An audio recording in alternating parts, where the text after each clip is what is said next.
What's up, everybody? It's your boy Bill Forster. Happy Wednesday, as they say. Happy Hump Day. Whatever you prefer, it is what it is. It's a beautiful thing. Just happy to be alive and living life. And during this pandemic, it is what it is. Today we have a very special show. It's about sex trafficking. We have a young lady that will tell her story, and I guess we'll talk about the do's and the don'ts and whatever questions that you may have that you can ask. This is Real Talk Chronicles. I'm your host, Bill Forster, and my co-host is behind me, uh, moving and grooving around, Malika Forster in the building. And of course, I always got my special co-host with me all the time on Wednesdays, Kevin Branzetti. Kev, what's going on? How you feeling today? I feel great. Hello, Bill. Hi, Barbara, and everybody else. Hi, Kevin. Kev, I know this is a special show for you today because you have spoken about Barbara to me countless times and how you are just enamored with who she is and things of that magnitude. So when we do introduce her, I'm going to let you do the honors because this is somebody that I know you have advocated for, you have a strong connection to, and we will talk about that. Just to let everybody else out there know, like this is Real Talk Chronicles. We are Facebook Live, we are YouTube Live. So I ask you all, please like it, share it. All you have to do right now, if you want to share it from my page, if you're my Facebook friend, which you are, if you're watching this, or you might be Kevin's or Barbara's, all you have to do is go under my name and see the three of us right now, and push the share button and share it to your page, which is a beautiful thing. A lot of things always happening. That's one thing about Real Talk. We keep it organic and we keep it pure. President is recovering from COVID. Okay. You know how I feel about that, Kev. We'll talk about that maybe after Barbara, maybe not. Maybe we'll save it to next week. Also, his little son, what's his name, Brandon or Byron? He has it. I guess he caught it from his wife. Um, I saw on the news today on CBS, Gayle King did an interview with Breonna Taylor's boyfriend at the time. I ask all of you to please see that interview. You will get a different perspective of what happened in that house. Borderline going on the record saying that I feel that there might be a cover up. I think I might just say that because what is so heartfelt and sad is that usually a lot of times with law enforcement they put out about a person's criminal record and things of that magnitude. What is not being highlighted a lot is that he did not have a criminal record ever, and Breonna Taylor never had a criminal record. The fact that maybe she dated somebody in the past that dealt in some illegal activity has nothing to do with with her demise. Um, the things that he said, going back to the tapings and the recordings of the 911 calls and things like that, really put a different spin on the situation. I know we talk about a tragedy. We talk about the execution. Kevin and I talked about the execution of the search warrant. But when you hear his story and it makes you question what the attorney general did not do. With that being said, there are a lot of things to say, and we'll talk about that another time. Everybody out there, this is Real Talk Chronicles. I'm your host, Bill Forster. But tonight's topic is sex trafficking, and we have a brave, all the accolades I can give to this lady's name that coincide with her name. She's going to tell us about the gene part in the middle of her name. But with no further ado, I'm going to let Kevin Branzetti take over this point until we be able to talk to Miss Wilson. So go ahead, Kevin. Good evening, everybody, and thank you, Bill. It's a tremendous honor to be able to introduce Barbara. Barbara's somebody I met not too long ago, and in the first conversation fell in love with Barbara. There are just some people that touch you and amaze you and live a life beyond anything that we could expect out of a human being. Barbara is my hero in the simplest of terms, and Barbara should be everybody's hero once you hear her story. But it's not that she's just a survivor. She's an activist. She's a helper. She's a friend. She's a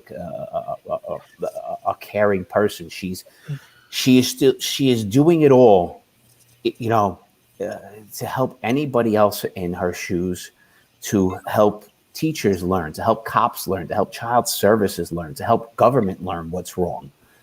Barbara is one of the most insightful, beautiful people I have ever met. These are terms I don't throw around lightly, and I've never used for any other human being, and I may never use for somebody else.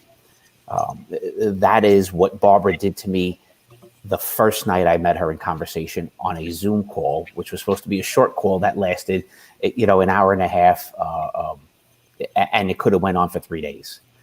So without any more, Barbara, this is you, and we want you to tell a little bit about yourself, your background, your history, and we'll just go organically from there. Thank you, Barbara. Barbara, hold on let me just interject for a second. I just want to shout out everybody that's watching. The one thing I do want to talk about, everything that I talk about in Real Talk is very sensitive, and it can be whatever you make and take out of this. But the one thing, as we're talking about sex trafficking, we're talking about what this lady went through. If you have questions, please write them in, either via YouTube or via Facebook Live, and I will ask her. But remember, this is her story. And like I said, if you have questions, please be ear sensitive to what she says. Barbara Jean Wilson, thank you for coming to Real Talk Chronicles. On behalf of Real Talk Chronicles, Malika and myself and Kevin Branzetti, I appreciate you coming forth and telling your story. We will listen very intently to what you are saying. So, Barbara, the floor is yours. Tell us who you are and go forth. Thank you, sister.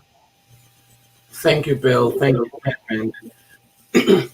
I really appreciate you having me on your show. My name is Barbara Jane Wilson. I am a survivor of childhood sexual abuse, human trafficking, and I was trafficked by my mother from the age of 8 to the age of 13. It started out with her boyfriend, and I remember when I told her, she had told me not to tell anyone because that's how the rent was getting paid. And then, they would bring other men over to the house, and they fed me drugs, they fed me alcohol, and did whatever it was that they wanted to do to me. The one time that I did have the courage to say no, one of the men put a gun to my head and said, "No one tells me no." And so at that point, I just did what I was told to do and just let them do whatever it was that they wanted to do to me. It was painful. It was hurt because I couldn't understand why my mother was allowing this to happen to me and why she wasn't protecting me. Barbara, and I'm glad you said that, Barbara. Let me ask you a question. As I can't imagine as a child going through something so traumatic as that. The normal child, and you said at the age of 9, correct? Eight. At the age of 8, the normal adversity that a child should go through is that I can't have a certain toy, another toy at Christmas. You're talking about being sexually abused. And talking about an individual putting a gun to your head and things of that magnitude. As you sit back in hindsight and think about what you've gone through, and I'm sure we'll talk more in detail about what you've gone through and the psychological trauma that has put you through and the help that you may have had.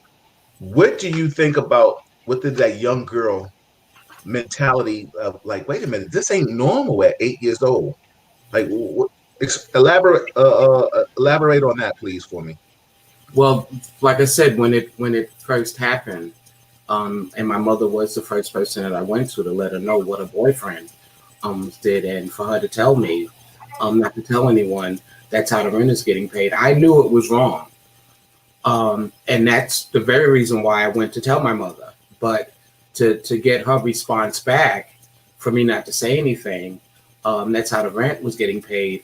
It it hurt me deeply because you're using me to pay the rent. You're taking away my childhood. You're taking away my virginity. You're taking away so much from me, that at that point you're making me into an adult as opposed to me staying and being a child and playing with my dolls and riding my bike, doing the normal things that kids at that age do. I wasn't able to do that anymore, and so and a lot of people, they think things like this happen with strangers, and it's not. It's right there in your own home. And I couldn't tell anyone because my mother was my first line of trust. And when that trust was broken, I didn't feel that I could trust and tell someone else, because if she's allowing this to happen, that means, anyone that I went to, especially if it was another family member or a friend of the family, well, they're friends of hers. So they may also be in on it. And so I had to keep it all to myself. My whole demeanor changed, my whole attitude changed. And that in itself should have been a warning sign when I went to school the next day. Because when I went to school the next day, I was acting up, I was acting out, I was fighting the other kids, I was stealing. I was talking back to the teacher, because I viewed the teacher as another adult who was going to harm a child. And instead of the teacher asking me, why are you being so bad? What she said instead was, I'm going to send you to the principal's office. I'm going to call your mother, tell her that you're acting up, instead of asking the question, what's going on? What happened? You wasn't like this yesterday. So, Barbara, let me interject. Let me ask you a question. Mm-hmm. Are you from New York City area? Yes, I'm from Flushing, Queens. Okay, so you're from Flushing, Queens.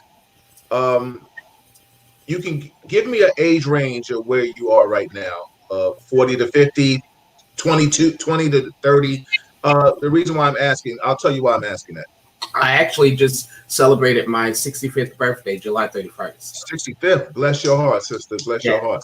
So, Yes. so the reason why I asked that question is because, doing around our era, certain things, kids are told to be, seen and not heard. So that's why I'm saying, like at 65, I get this. But what was caught me off guard right now is the fact that you said, like, you were being abused, and then you're told, and then you're going to school the next day. Like, that's crazy to me. Mm-hmm. And then to act like life is normal when you're indulging with grown men. You know what I'm saying? Yes. Just reading a message. Kyle Nasha said, thank you for sharing, Barbara, sending my love and thoughts. Shout out to everybody that's watching. This is Real Talk Chronicles. I'm your host, Bill Forster, with my co-host, Kevin Branzetti. Shout out to my lovely wife, Malika Forster, on the sides. Shout out to everybody that is watching. If you like the story, please share it. This is YouTube. This is Real Talk Chronicles. Share it. We're talking to Barbara Jean Wilson. She'll tell us what the gene is for later on. She's talking about sex trafficking at the age of 8 to 13 years old. She was a victim of sex trafficking via her mother, and she is telling the story of her trials and tribulations and overcoming all of this. I thank you again, Barbara. I thank you, Kevin, for having her. So, Barbara, let's go back to it. You're at the school, you're acting up, and the teachers are telling you, wait a minute, don't act up too much. We'll tell your parents. Go ahead, take it from there. Yes, and I feel that because I wasn't acting that way the day before, and now I'm talking back to the teacher. I'm fighting the kids in the class. I'm actually stealing. And it's not just that the next day, but it just continued on. But knowing me as your student, knowing that I always paid attention, why would you not ask me first before mentioning the principal? Is everything okay? Did someone bother you? So let me ask you a question. Is this your mindset as a child, or is this your mindset now? No, my mindset as a child. Okay. Okay. All right. You know, why are you labeling me? Why don't you ask me what's going on? Now, would I have told the teacher? Probably not. But only because of my mother saying not to tell anyone. Right. But if she kept asking me, or even if she had said, I'll send you to the guidance counselor, don't send me to the principal, because, you know, when all of us back in the days of school, the principal meant, you know, trouble, which is something that I didn't want. Send me to the guidance counselor. What's going on? But instead, it kept on and kept on until eventually the principal did call my mother and called my father up and said that I'm being disruptive in class. I'm not listening to the teachers. I'm talking back to them. I'm fighting with the kids. At the time, I did not know that my father knew. As I didn't find out until my first book came out in 2011 that he knew about it. So let me ask you a question, Barbara. Where your mother and your father, I guess, are not together, if I'm taking the story in, right? Your mother and father are separated or divorced, or they weren't even married. Give us some insight into that. Give us some insight into that. They were divorced. Okay. They were divorced, but my father was still always in my life because he still always came around. But when he came around, you know, it would just be my mother there and her boyfriend. And when he came, everything just seemed normal. I'm guessing at the time, in his eyesight, things were normal, not me realizing later on as I find out that he knew that there was things going on. He just chose not to do anything about it. His exact words to me was, I knew what was happening. I just didn't want to make matters worse. So let me ask you a question, Barbara. Your father takes a naive role in this situation. What did your mother's boyfriend play a part in this sex trafficking? Oh yeah, he was the beginning of it. Okay. Yeah, he started it out because he moved. Let me take it back. 2 weeks before I met my mother's boyfriend, we were coming out of church. I was at church with my great aunt, and we were coming out of church, and my mother was across the street from the church, standing next to a car. And the person that was in the car, got out of the car, was a man that I've never seen before. And she introduced him, and she just introduced him by his name and said, you know, you'll call him Mr. Bob. She never said that he was a boyfriend. And so when we got in the car to go home, he stayed that night. And then it was 2 days later, when he came, he never left. And then that's when it began. He woke me up one night and brought me into their bedroom. And that's where it all started. So your mother co-signs this, and they bring you into the bedroom? Yes. Bring me into the bedroom. And well, when he brought me into the bedroom, she wasn't in the room. When he finished doing what he wanted to do, and he told me, you know, do not tell anyone because I will kill you. I will kill your mother. I will kill your family. But something. What did he do to you, Barbara? Oral sex? I mean, you don't have to go into. He did everything. He did everything. All right. But I didn't believe that he would kill me. And so that's when, it was the next day when I told my mother. And at that point was when she said, don't tell anyone because the rent is getting paid. That's how the rent is getting paid. And so So at that point, the next day, go to school, and it was only at night that the other men would come. No one would come during the day. It was only at night, and also when I got out of school, at 3 o'clock when I got home, she would be at work, but her boyfriend would be there because he worked later, and he would do things to me before he left to go to work.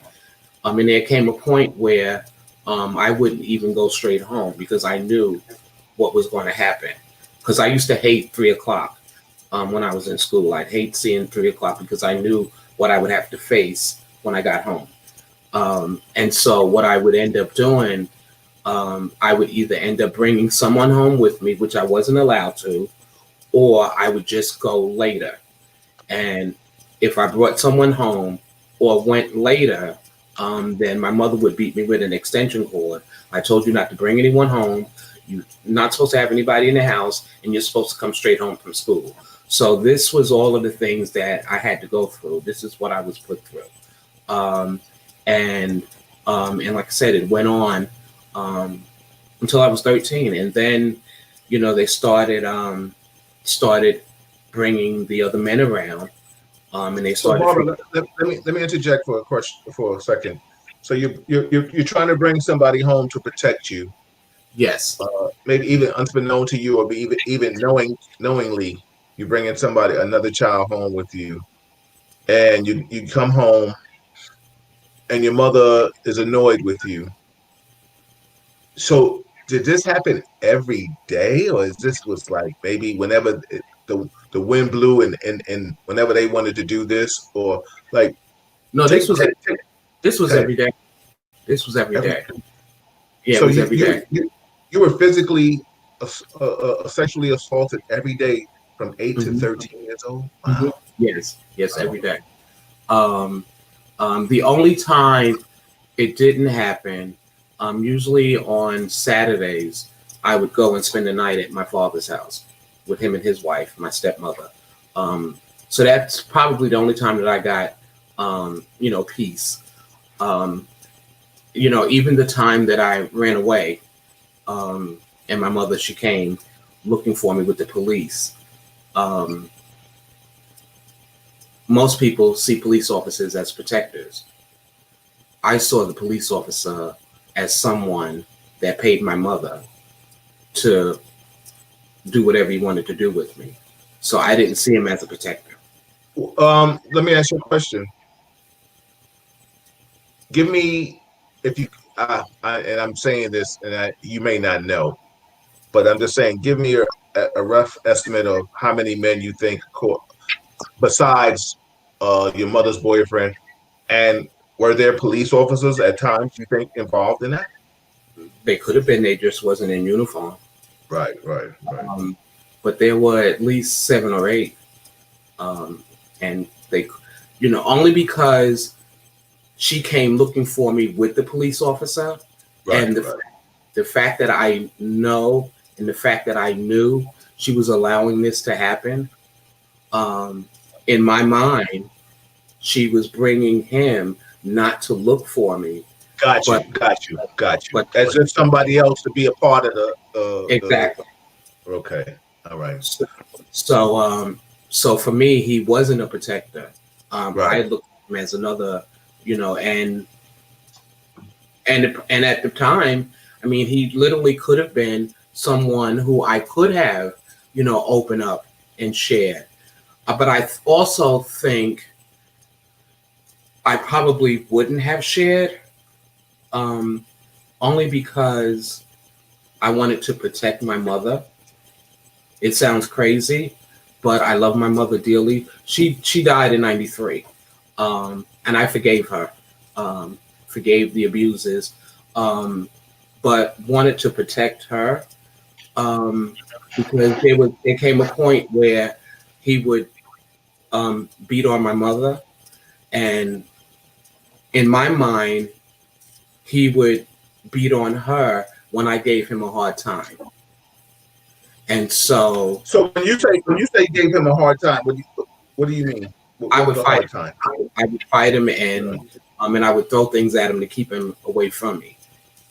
Okay, so hold on. So at a point now, you're starting to, of course, you definitely don't like what's happening, but now you're starting to lash out and fight back. And is he fighting you back? He's fighting me back. He's and I'm throwing lamps at him, whatever I can to get my hands on. It's not so much that he's fighting me back, but he's telling my mother, "You need to do something. You need to do something. You need to get control of her." And then, he would slap her. And the first time when he slapped her, that's when I realized, okay, she's letting this happen not because she wants to. This is what my mind is thinking. Not because she wants to, but he's abusing her. And so in order for me to keep her from being abused, I'll take her pain and I'll do whatever I need to do to protect my mother. Okay, hold on for a second, Barbara. Hold on. Everybody, this is Real Talk Chronicles. Today, we're talking about sex trafficking. We have Barbara Jean Wilson, the author of 2 books, correct, Barbara? Right? Yes. Yes. And we have, my co-host, Kevin Branzetti. This is Real Talk Chronicles. Very moving story tonight. We delving into sex trafficking. This is the first time I'm meeting Barbara. Kevin has met her before, and he was very adamant about asking me to have her on the show, which I'm glad that we are able to touch on sex trafficking. Of course, we will talk about some do's and don'ts and some warning signs in lieu of this situation. Right now, this is a thing that's happening a lot in the community, that women of color or just women generally are missing. And it could be sex trafficking. Um, it's come to light that a lot of things have been sex trafficking. So please, maybe there's so many different dynamics to this case, because now we're talking about child abuse, we're talking about just a psychological damaging mental on things of this nature, like things that the average person cannot definitely even phantom.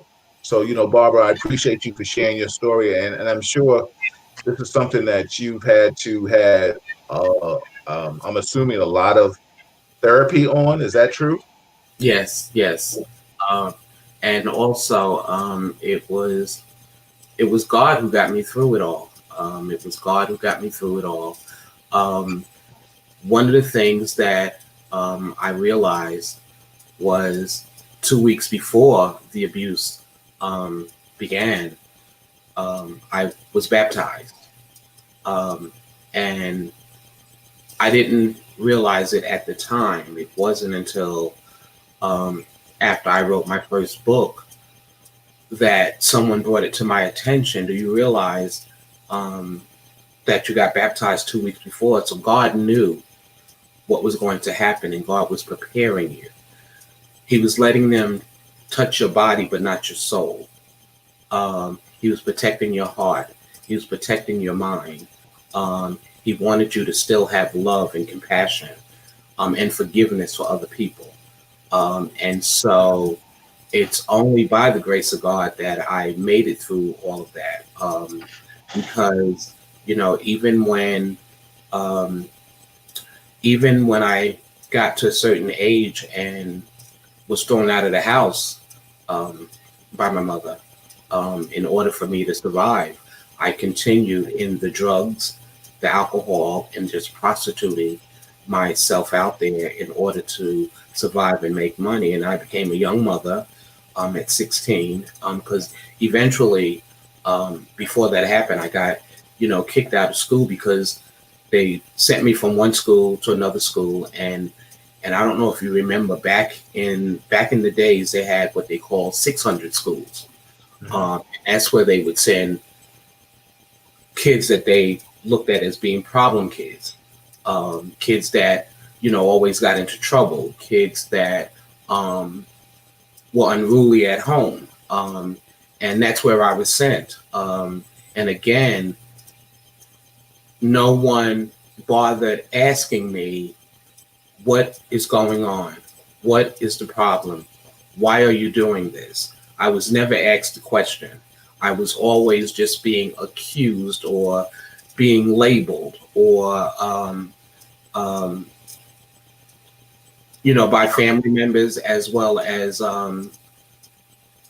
people in school. She's a bully. She's,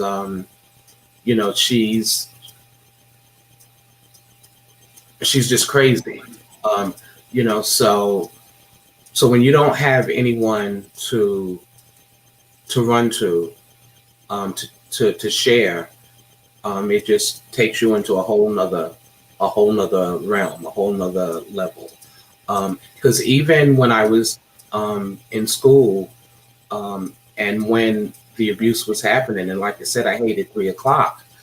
The first time it happened, I didn't even realize it happened. I had wet my pants, and it was a student sitting next to me who pointed under my chair and said, "There's a puddle." I didn't even realize that I was wet. And the teacher, she said, "What is wrong with you? Go to the bathroom, and then clean yourself up." Instead of asking, "Are you okay?" Because it didn't just happen then, it happened the next day. And because the closer it got to 3 o'clock, the more nervous, the more afraid I got. And I would just wet my pants. So Barbara, let me ask you a question. I'm not just disputing it. I'm not even questioning it. What I am asking is just like, I guess for more clarification, is that the reason why you didn't say anything is because you were just in fear of something happening to your mother and yourself, correct? Right. And not only something happening to her, but if I, after a while, if I did tell, what ran through my mind was, if I tell on my mother, they want to take her away. They take her away, they're going to send me away. Where will they send me? Will they send me to the foster system? Will they allow my father to take me? And that's just a chance I didn't want to take. And if they took her away, who would be there to protect her? Let me ask you a question, Barbara. Is your father still alive? Yes, he is. Yes, he is. My father is alive. He's 90 years old, and I love him dearly. He still lives in New York. Have y'all? I'm assuming you talked about this whole situation. Like, how did you make peace with this, and how did like when you honestly told him the story, what was his? Well, when he told me that he knew what was going on, and I said, "Well, why didn't you do anything? Why didn't you come, and save me? Even when I ran away to your house, why didn't you just tell my mother then? You know what? She's not going back home, especially since you knew." He says, "I just didn't want to get involved. I didn't want matters to get worse than what they were, and they could have gotten worse. I don't know how they could have gotten worse, but they could have gotten worse." But even with him not being there, I told him that because I did blame him, because I said, had you stayed in the household, it wouldn't have happened. So I did blame him. And how did you find forgiveness? I found forgiveness because of my walk with the Lord, my relationship with God. Through all of it, I've always read my Bible. Mm-hmm. I've always said my prayers. And one of the things that God reminded me was the 10 Commandments of honoring thy mother and thy father. And I had to honor them, regardless of what they did or didn't do. I had to honor them. I had to respect them. As far as forgiveness, I think about what Jesus did for all of us. He went to the cross. God took on our sins. How can I get on my knees and ask God for forgiveness if I can't forgive a person who's caused me hurt and pain? Let me interject for a second, Barbara. There's a post that I post I try to post a lot of positive affirmations during the course of my day or every day. And there's a post that I remember, and I hope I can say it verbatim. If I can't, I think people will get the gist of it. I think it was one that says, the biggest sorry that you can kind of ever forgive is the sorry that you never get from someone. You know what I'm saying? Like that's almost like the evolution, like to understand. I remember going back to church in 2008, considering myself kind of born again because of just things that I was going through in my life, and knowing that I'm not perfect, absolutely, but trying to be a better man. You know what I'm saying? And I Yes. and I listen to you, and I hear how you speak of the Lord and things of that magnitude. When in your mind, or when knowingly to you, that you felt like this person that the Lord has definitely taken and protected her, where you are forgiving to your father and your mother or whomever has wronged you, that you seem like you're not bitter now. It's more like you really put it in God's hands. When did you get to that point? I was never bitter throughout it all. I was never, ever bitter. Um, like I said, when I got baptized, the scripture that was read that Sunday was from Psalms 27:10.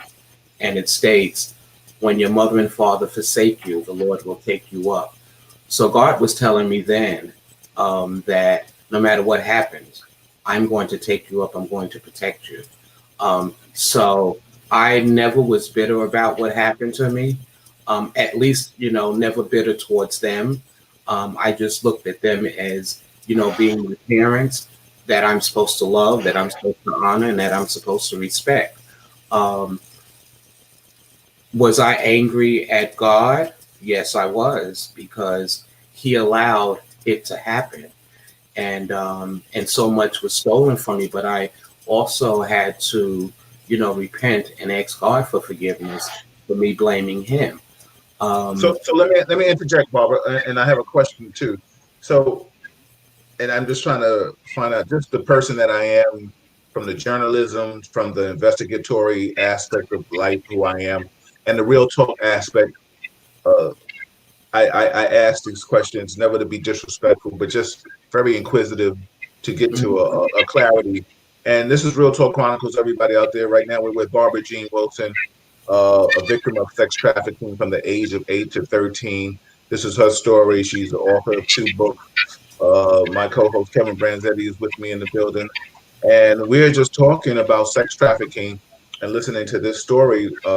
Kevin is definitely somebody that brought Barbara to my attention, and because of him, I wanted to interview you, Barbara, and I thank you for telling your story, because I know that in the process of you stated your age is 65, if I'm correct.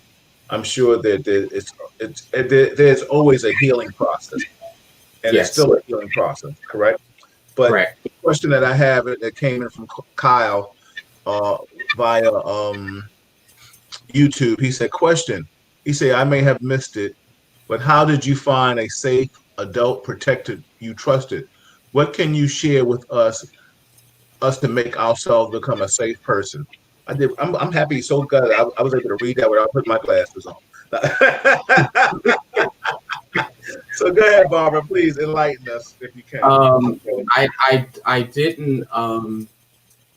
didn't find an adult that I felt safe to go to and trust. What actually saved me? What actually saved me was one night I OD'd, and this is now when I'm thrown out of the house. I OD'd, and God literally came to me and said, "Enough is enough." And I remember saying to God, "If you can heal me from all of this, if you can save me from all of this, I will turn my life around, and I will do whatever I need to do to follow your will and to share my story and to help other victims to be able to heal, but also to bring an understanding to those who don't realize what victims go through and why they do what they do. So, Barbara, let me ask you a question. So, from what you just said, it's fair to say, and correct me if I'm wrong, you went down a role of alcohol or drug, which Both one? alcohol, drugs, and prostitution. And prostitution. So, wait a minute. So, okay, after the age of 13, Yes, I you went became. After the age of 13, my mother threw me out when I was 15, and I became pregnant and had my daughter at 16.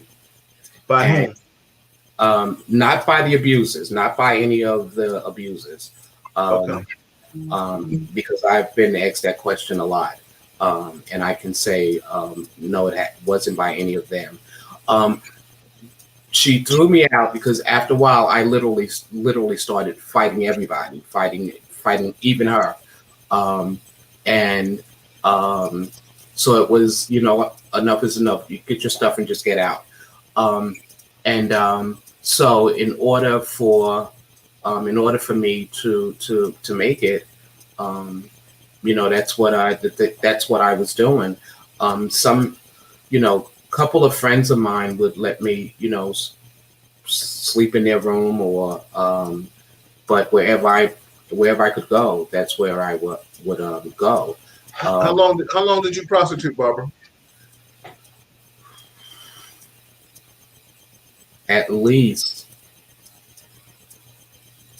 At least 6 or 7 years.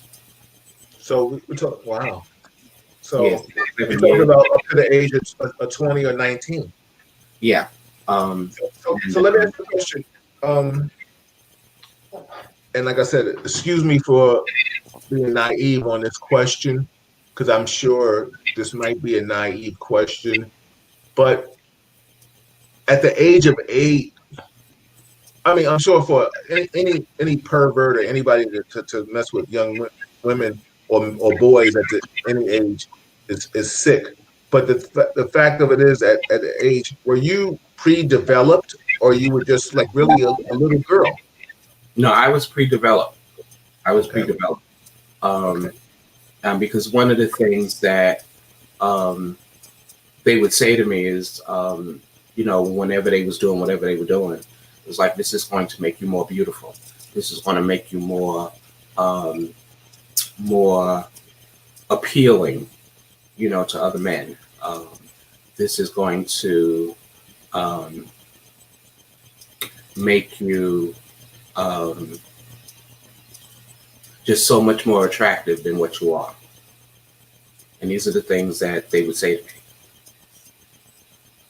Barbara, when you sit back at 65 years old and you look at all the things you've done, and we're going to talk about um, the prostitution aspect of it, because now I'm assuming, I mean, I've done my extensive psychology and stuff like that, but I can never delve into the mind of something that I've actually haven't done or been a victim of. Um, what is it now, that the fact that you're just conditioned to having men touch you, is that what made you go into prostitution, or you felt like people didn't care about you? Well, I felt that people didn't care. And I also was doing what I was taught, um, you know, because since my mother said this is how the rent is getting paid, for me, in order to, whether it was to buy food or, even just to pay for a roof over my head, this is what I had to do. I had to prostitute myself out in order to do it. And then also, once I had, my daughter, I had to continue because now, I have another mouth to feed because I wasn't getting support from my father. So that's how for me, that was my way of surviving. Barbara, let me ask you a question. Did you ever ask your mother, was she a victim of sex, of being abused as a child? Um, yes, and I can say that my mother was raised in a Christian household. Because my grandmother, she's passed on, but I remember, when there came a time when I was able to talk to them all about it. And she said she could never understand why my mother let that happen because, she grew up with both your granddaddy and me, and we didn't do anything to cause harm to our children. My grandmother had 14 kids. My mother was the second oldest. And so she couldn't understand why she would let this happen to me. Absolutely. And but I do know that before my mother died, we had a long talk, and one of the things she had asked me was if I would forgive her, and I told her that I forgave her a long time ago. She says, "How could you forgive me?" She said, "Because I destroyed your life. I messed everything up for you." And I told her, I said, "It's number one, it's because you're my mother. I love you, wanted to protect you, and the Bible says to honor you and to respect you, and that's what I was doing." And she died 2 days later, after knowing that, and she had a smile on her face. She was at peace. Hold on, Barbara. Let me interject for a second. I commend you for having such a forgiving heart. Kevin, okay, Kev, you want something? You got something to say, please? Mm-hmm. No, I mean it's still amazing that you can do something so incredibly special for your mother in her last days. It shows who you are beyond anything else. Like it's completely amazing because you had every right to tell her anything you wanted, say anything, and you chose a completely different path and let that woman, go in peace. Yeah, and one of the things she had told me was, it's now time for you to live your life, live the life that was stolen from you, and I truly believe that, because I still miss my. She died in '93, but I still miss her every day. I look at her picture, I talk to her, and I tell her I hope you're proud of me and what I've accomplished. And I think and I believe in my heart that she's literally, truly watching over me, and protecting me when when she couldn't protect me in life. She's now protecting me, from heaven. And so she will always be my queen. What she did was wrong, but hold on, Barbara. I have coming in right now. I have my uncle Willie Walker. He's done a lot of therapeutic counseling in this thing. I just want him to just listen in and enjoying the thing, if that's okay with you. As a listener, an advisor, he'll probably even say a prayer for you. I have my uncle, everybody, Willie Walker.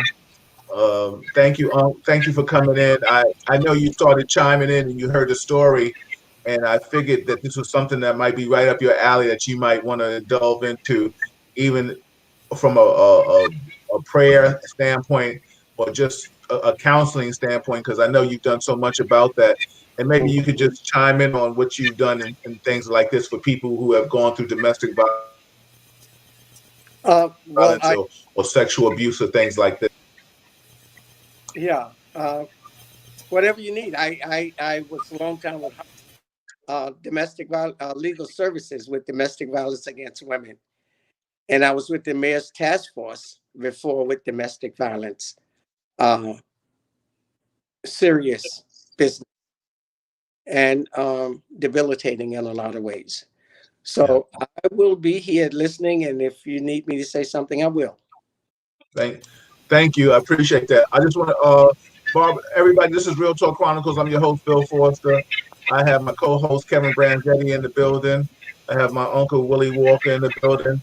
And the story of Barbara Jean Wilson, sex trafficking from 8 to 13, prostitution from 13 to 20, if I'm correct, Barbara. I just want to read some comments in here that people are saying. From Nolene, shout out to Nolene, thank you. Everybody, thank you for supporting Real Talk Chronicles. Nolene said, this is heartbreaking yet inspirational. The fact that you have been through so much and are willing to share your story and still have so much still have such strong faith is remarkable. Melissa, my little sister in the building, Melissa Corbett. She said it's unfortunate that the community, the African American community, this is a large problem. Case in point, that uncle or cousin or family friends have ruined individuals' lives because of this. Absolutely. Everybody, this is Real Talk Chronicles. I'm your host, Bill Foster. I have Barbara Jean Wilson in the building. She is telling her story of sex trafficking. Remarkable story, Barbara.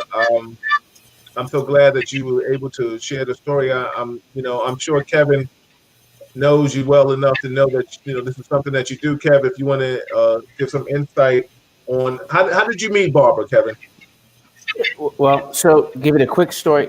It's my other job in life. I work for, and I was a co-founder of an entity called the National Child Protection Task Force. And what we do is we help law enforcement with missing, exploited, and trafficked kid cases. And through that, we were introduced to Barbara and, made a friend for life instantly in Barbara. Barbara, I want to go a little bit back to the early stuff with school and all of those signs, because it is such an important thing, that from cop and law enforcement, we'll talk about the prostitution and how, as law enforcement, we got that wrong for many, many years. But going back to school and, that fear of going to the principal, the fear of talking to somebody, the fear of your mother, even with the cops being brought to you. But, we talked a little bit about if the school would have sent you to the guidance counselor, if the school would have sent you to the nurse, would you have been able to talk to them? Would it have taken several times to go in there? Was there a choke point that could have happened earlier? Wouldn't have been able to talk to them at first, but if they had continued to send me, whether it's the nurse or the guidance counselor, eventually I would have opened up, and probably from a guidance counselor standpoint, or even from the nurses, when you're interacting with people, and especially when you're interacting with them, on a daily basis, you do begin to see changes. You do begin to see things are not right. You just have to pay attention. And when that does happen, just ask a simple question. Are you okay? Is anyone bothering you? Is everything okay at home? And those were the things that were never asked. Instead is, why are you being so bad? Why are you being a bully? Why are you doing this? Why are you doing that? You can talk to me. And that's what I always got. She's fighting again. She's picking on this student. She's picking on that student. Like I said, I would wet my pants. And especially if we just come back from the restroom, and that's what the teacher would say. You just came back. Go to the bathroom and clean yourself up. It was those things. There was a point where one teacher actually, when I had, just cursed him out, he literally washed my mouth out with soap. So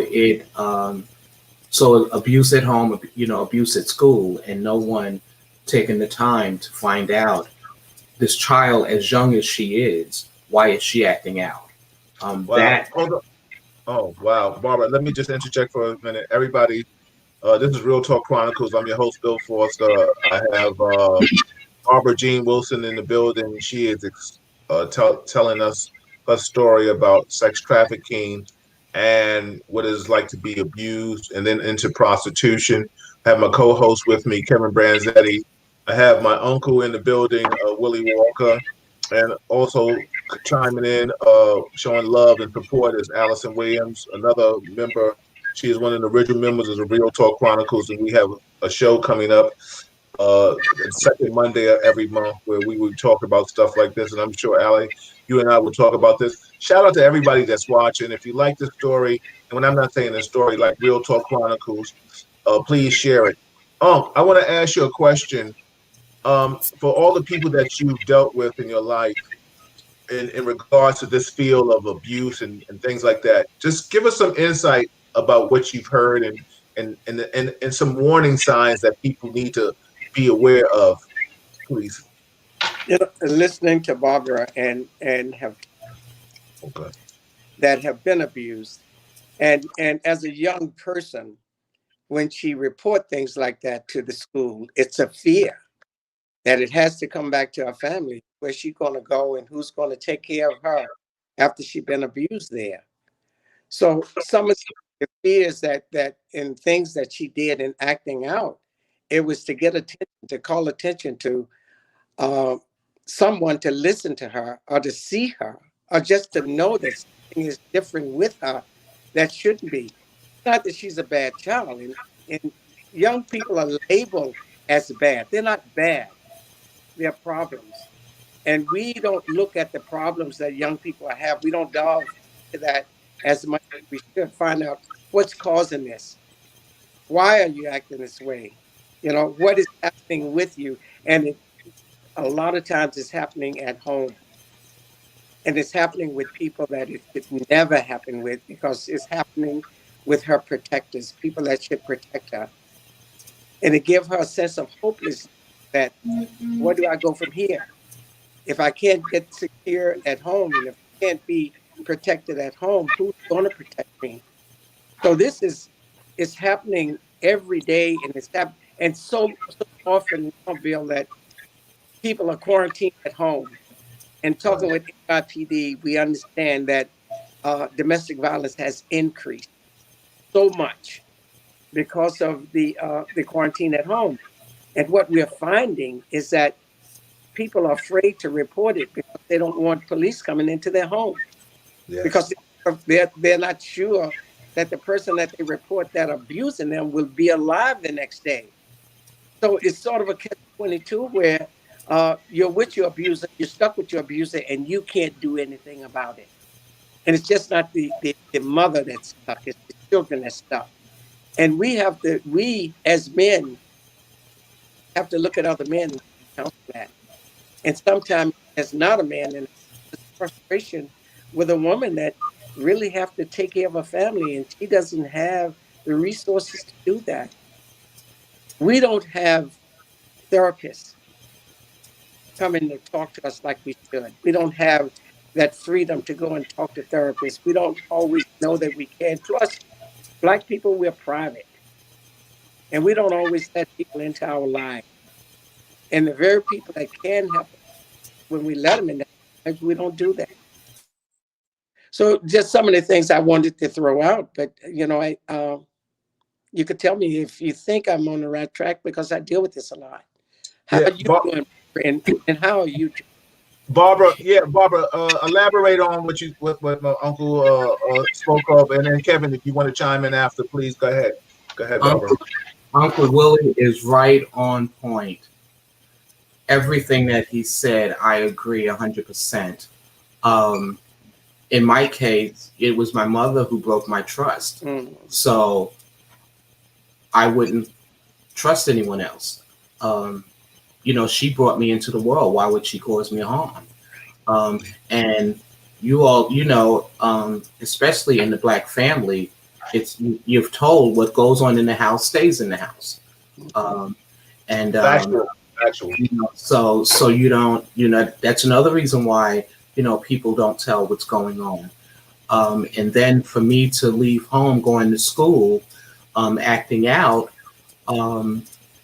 no one is paying attention. No one is asking me. I'm trying to get your attention without having to share what's going on. And when you're asking me in a room full of other kids, you know, what's wrong with you? Why are you acting bad? It's obvious I'm not going to say anything because I'm in a classroom filled with other kids. Now, maybe if the teacher had taken me in the hallway or and asked me the question, I may have answered, I may not have, but you're asking me in a room full of kids. They're already picking on me because I wet my pants. They're already looking at me as a bully. And so why would I respond to your question in front of them? Because now they'll give me another name. They'll label me another name. And so you just keep all of this in because everyone is just looking at you as, you're the villain, and you're not. You're the victim, and you just need help. Wow. But no one is reaching out to help you. Well, Barbara, let me interject for a second. Everybody, this is Real Talk Chronicles. We're interviewing Barbara Jean Wilson on sex trafficking, prostitution, things of this magnitude. That we have my Uncle Willie Walker, who has done extensive work with counseling and rehabilitating of people that have been through domestic violence and things of this magnitude.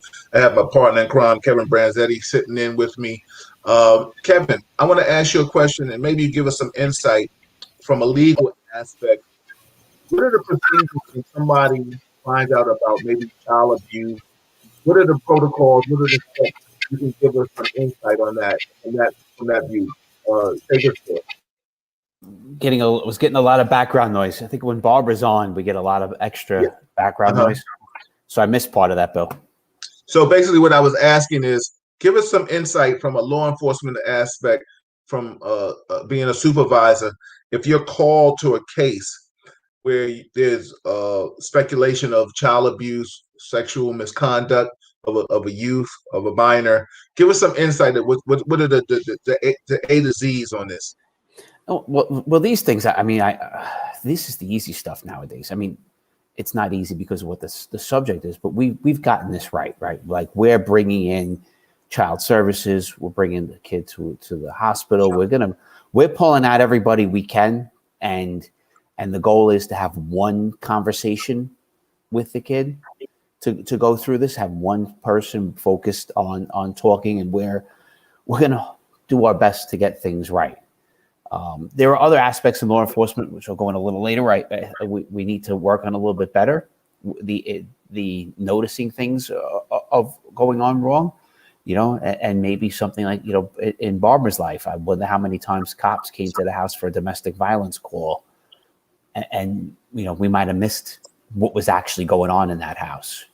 Why the domestic violence was occurring, and that Barbara was in. Being terrorized in her own home.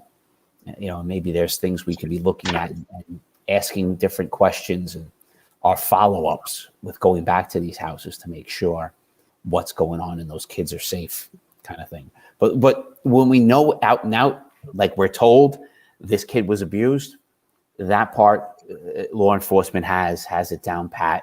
Like I said, they bring out all stops. We're not going to ask the kid in front of anybody else. We're not going to ask the kid in front of the parents. We're not, everything we can to not scare the child, to let them understand we're there, and we're there to listen, and we're there to help, and we're there to find out and make sure this is the end of whatever that terrible thing they're going through. So like I said, that end I think we got right. We could talk a little bit later about the prostitution of minors. Yes, and we will. Barbara and Unc, I want to ask you a question. Give us, Barbara, I'll let you start first, and then Unc, you can chime in after.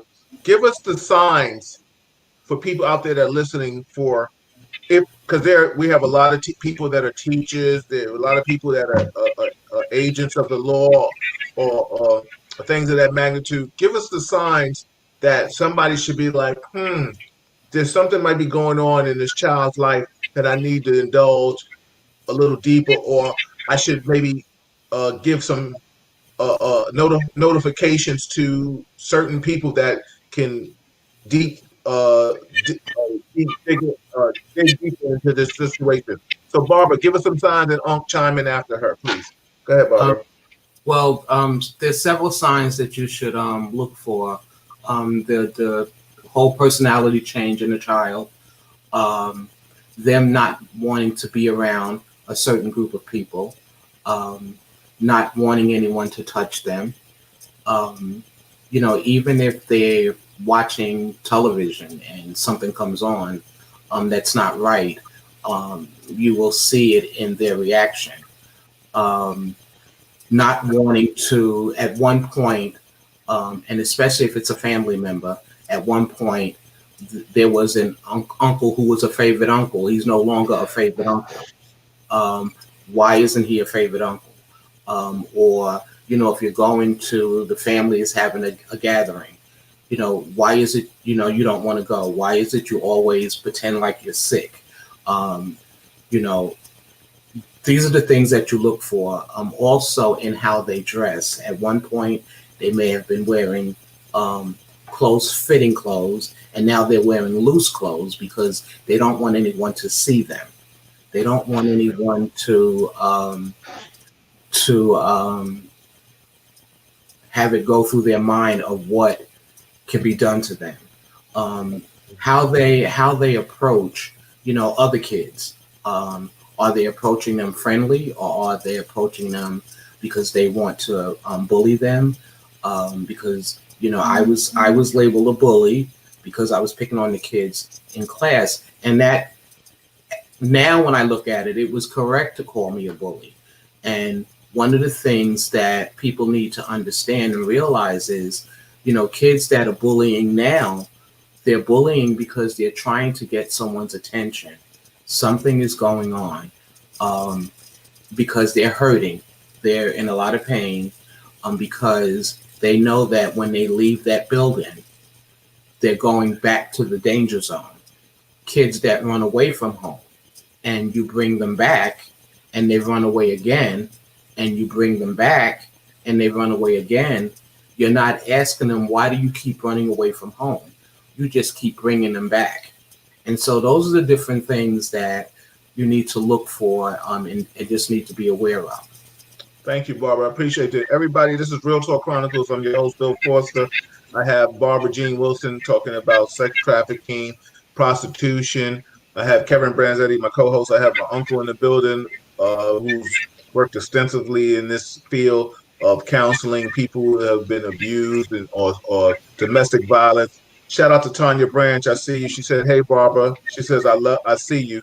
So, there's people out there that may have been abused by someone or some person in their life. And I know that you don't want to come forth with your story, but maybe this is a healing process that we're trying to do. This is what Real Talk Chronicles is all about. Um, uh, Give us some insight on what you think, what Barbara was talking about. I mean, the do's and don'ts, or whatever you feel you can add to what her story was. Please enlighten us. Barbara covered a lot, most of it, right? But what we find sometimes, young children are either withdrawn or they act out, like she said. They'll be a bully, or they be withdrawn, or they'll be to themselves, and they want to stay to themselves. And yeah, they change. A lot of time, young girls that have been abused will gain weight because they don't really care about themselves as much as they did before that happened. Usually somebody that they trusted that abused, they don't want to be around those people. And they don't trust their family as much because there's nobody there to protect them. They have no protectors. And we all look forward to somebody being there for us when we are vulnerable, when we are hurt. We need somebody to talk to. And when you want to talk to counselors at school, they have to come back at some point in time and talk to your mother. They have to talk to your father. They have to talk to the people, very people that are, you're sent back into that place once you talk to a counselor, because they have to talk to those people that have abused you. So I, you know, I used to talk. I remember once talking to some ladies at the Vagina Monologue and talked about domestic violence and how young women and young men are set up from the very beginning. And one of the things that I said is that when you 3 years old and 2 years old and a little boy pulled your hair, what did your mother say? The teacher, the preacher, everybody said he liked you. That's why he did that. That's the beginning of abuse, because he did that because everybody said that he liked you. She accepted that because he liked her. But it also set up the young man because nobody counseled him to say, you can't do that, or you shouldn't do that. And these are things that are built into us that we start from the very beginning of dealing with one another. And those things should be stopped in the beginning. When it starts, when you see it, you stop it then. And always, I was a single parent with 5 girls. I'm a single parent with 5 girls. I didn't let nobody pick my daughters up and hug them and hold them. My daughters didn't go to babysitters. I was home. I would listen. If I had to punish my daughters or put them on punishment, I was on punishment too, because I didn't let nobody else do that. I didn't let anybody else come in my house to deal with my children. And I raised my daughters, and I cooked every day, and I was here every day. But I worked also every day to take care of them. So I know what it is when you want your children to be protected, and I know what it is when they are not protected. Absolutely. I just want to say, shout out to everybody. Shout out to all my cousins, my 5 cousins. This is Real Talk Chronicles. Hopefully, we'll see you during the holidays. I know Unc was there, and this is what our family did. Shout out to everybody that's watching and chiming in. I see you, Tracy Sparrow. I haven't seen you in a while. Curtis Dancy, my man. This is Real Talk Chronicles. We're talking about sex trafficking, prostitution. This is Barbara Jean Wilson's story. She's bringing insight and enlightening us on situations that some have. And listen, I know, ladies, there's a lot of you who have been out there that have been touched, abused, and you've taken it with you, and it's changed you into the woman that you don't want to be, but who you are at this point in your life. And these are stories that you've maybe suppressed and you didn't divulge. So, this is one thing what Real Talk Chronicles does. We talk about everything.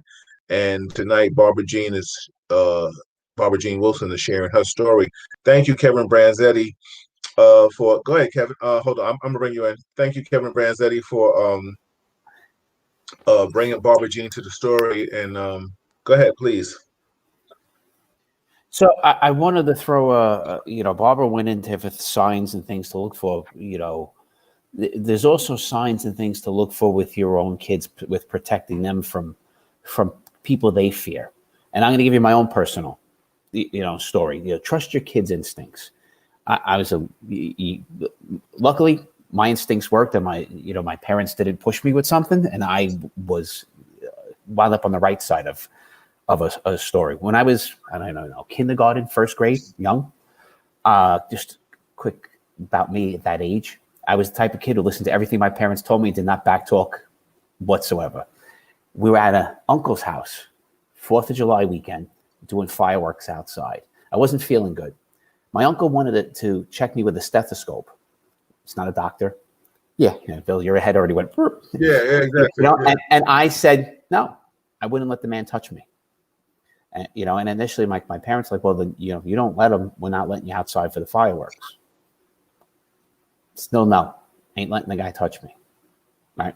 I just wouldn't. Thankfully, nobody pushed it. My parents didn't force me. I sat in the house for a while, right? Like I had to take my lumps, so to say. As it turned out, years later, we find out he was abusing his kids. Right? What would have happened to me that night? Don't know, but I'm sure it wasn't going to be, anything towards the right direction in life. Trust your kids' instincts. If there's an adult they don't want to go near, don't force your kids near that adult. Let them be. They don't have to go with their uncle. They don't have to go with this neighbor. They don't have to go to this party. They don't have to go to that babysitter. There's a reason. And Willie said it right. He watched all his own. The end. Yeah. I know if my kids are in my house with me, they're safe. Yeah. Yeah. I just want to, I appreciate that. I think, thank God I have never experienced anything like that. And who knows what I'd have turned out to be or what I would have dealt with, Barbara. So I applaud you. I'm sure everybody out there gives you a silent clap on what you've done and how you've persevered through this. This is Real Talk Chronicles, everybody. I'm your host, Bill Forster. I have Barbara Jean Wilson expressing her story, sharing her story. I have my co-host, Kevin Branzetti. I have my big uncle in the building, Willie Walker. Shout out to everybody that's watching. We're talking about sex trafficking. We're talking about a prostitution at a young age, a minor. We're talking about just so many things that's going on. My little sister, Melissa Crosby, said, thank you, Barbara, for your testimony. I see Rashid in the building. Rashid, this is something too I would love to find out from a school aspect. What do you guys do when you deal with children that have been abused? Lisa Davis, my legal analyst in the building. Shout out to Lisa. Sheila Redmond. Shout out to everybody that's watching. If you like it, this is Real Talk Chronicle. Share it.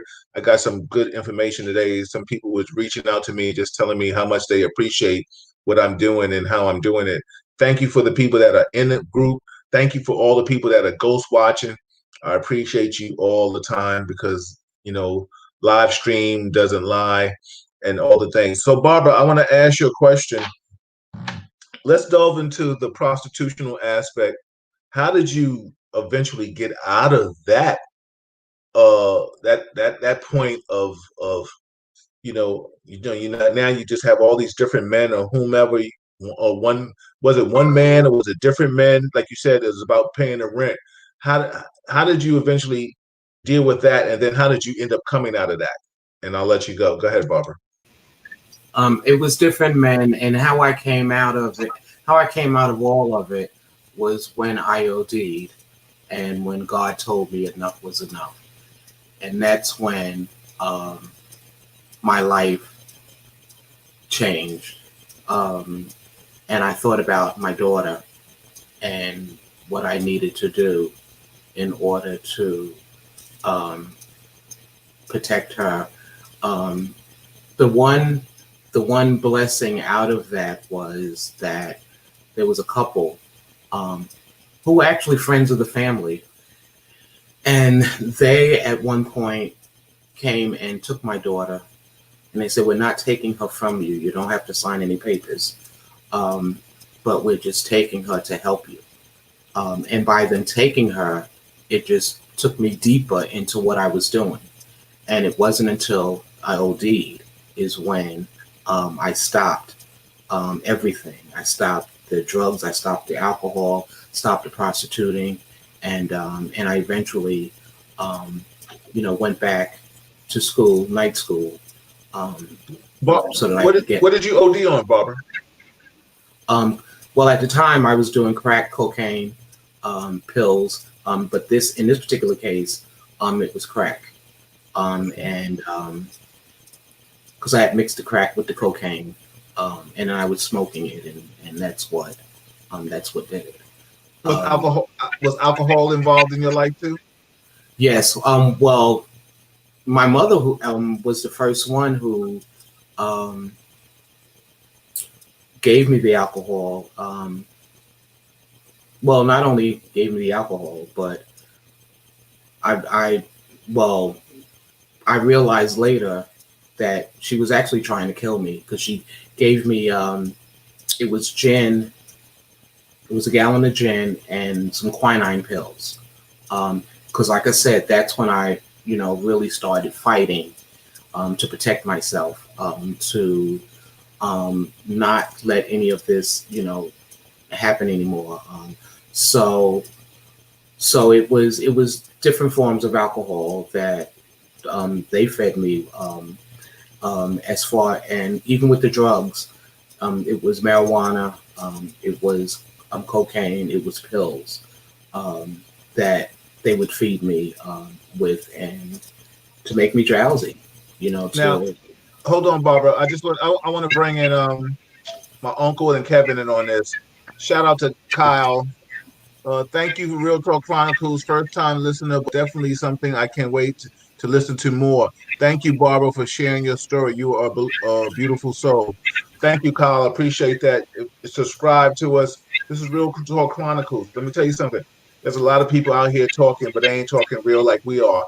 So, Unc, Kev,